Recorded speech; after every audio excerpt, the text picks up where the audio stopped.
सगळ्या रस्त्याने पोरं नुसती माझ्याकडे बघत होती आणि त्या पोराच्या आत्या तर काय नुसती माझ्या निरांकडे बघत होती ग. आणि ते तर काय जाऊ दे, नेहमीच झालंय गे. इकायला ठेवल्यागत मध्ये उभं ठेवत्यात.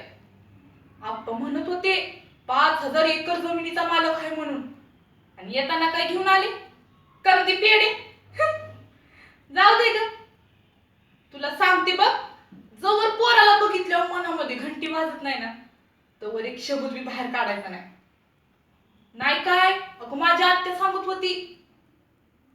आणि काय ग, पिक्चर मध्ये दाखवलेलं सगळं खरं असतं का ग? खरं नसतं ना ते. पण जर खरं असतं तर किती बरं झालं असतं ग, है ना?